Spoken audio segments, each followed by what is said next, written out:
Assalamualaikum warahmatullahi wabarakatuh. Saya Nancy Salam, NIM A3S224161 dari PPG Prajabatan Gelombang 1 tahun 2024, PGSD 03. Di sini saya akan menjelaskan tugas demonstrasi kontekstual topik 2 mata kuliah Filosofi Pendidikan Indonesia. Pendidik yang berpihak pada peserta didik. Maksudnya, pendidikan yang berpihak pada peserta didik itu adalah pendidikan yang menitik beratkan peserta didik sebagai prioritas utama yang harus dilayani, di mana pendidik mampu memberikan pembelajaran yang sesuai dengan karakteristik dan kebutuhan peserta didik. Strategi dalam mewujudkan pemikiran Ki Hajar Dewantara pendidikan yang berpihak pada murid. Pertama, mendidik murid sesuai dengan kodrat alam dan kodrat zaman. Yang kedua, mendidik dengan menuntun. Yang ketiga, menanamkan budi pekerti. Dan yang terakhir, mengimplementasikan sistem Among. Yang pertama, mendidik murid sesuai dengan kodrat alam dan kodrat zaman. Dari pemikiran Ki Hajar Dewantara menjelaskan bahwa dasar pendidikan anak itu berhubungan dengan kodrat alam dan kodrat zaman. Kodrat alam itu berkaitan dengan sifat dan bentuk lingkungan di mana anak itu berada, sedangkan kodrat zaman itu berkaitan dengan isi dan irama atau konten dan lingkup materi. Nah, pendidikan perlu memperhatikan kodrat alam dan kodrat zaman karena lingkungan alam sekitar sangat mempengaruhi proses pendidikan itu berlangsung. Setiap daerah memiliki karakteristik yang berbeda, misalnya konteks lokal sosial budaya peserta didik di Indonesia Barat tentu memiliki karakteristik yang berbeda dengan peserta didik di Indonesia Tengah atau Indonesia Timur. Selain itu, proses pendidikan harus disesuaikan dengan perkembangan dan perubahan zaman yang terus berkembang.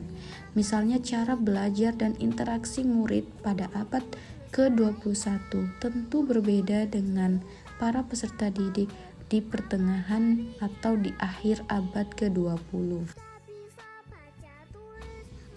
Yang kedua, mendidik dengan menuntun.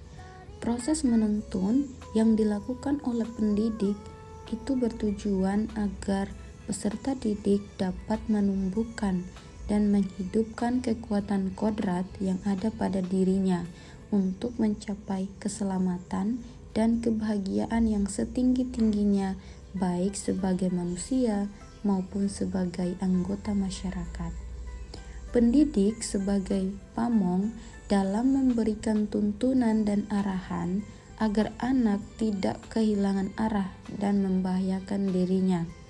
Seorang pamong dapat memberikan tuntunan agar anak dapat menemukan kemerdekaannya dalam belajar, di mana Ki Hajar Dewantara mengibaratkan peran pendidik sebagai seorang petani atau tukang kebun yang merawat dan membiarkan padi tumbuh sesuai kodratnya.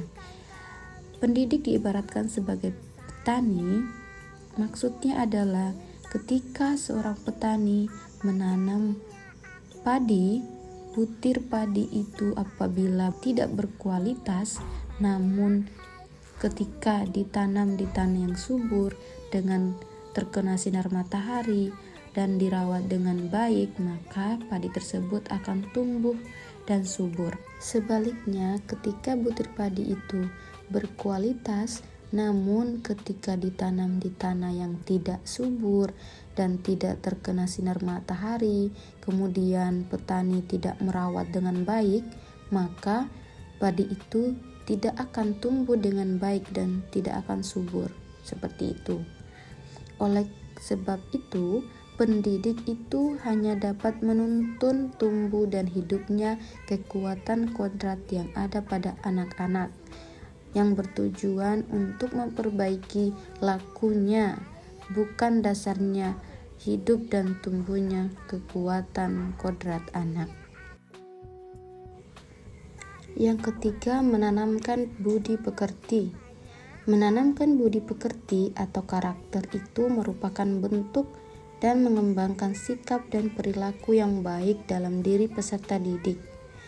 Budi pekerti itu adalah keselarasan atau keseimbangan hidup antara cipta, rasa, karsa, dan karya.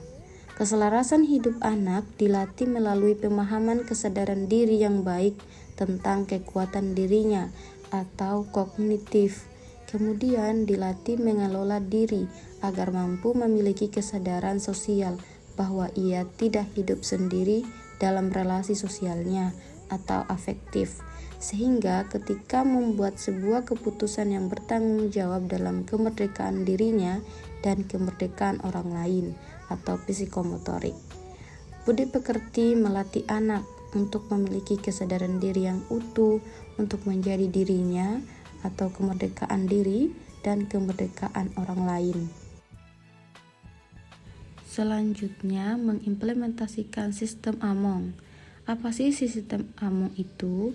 Sistem Among adalah suatu metode pendidikan yang menekankan pada proses pembelajaran, di mana pendidik diharapkan mampu menjadi contoh teladan dalam berperilaku.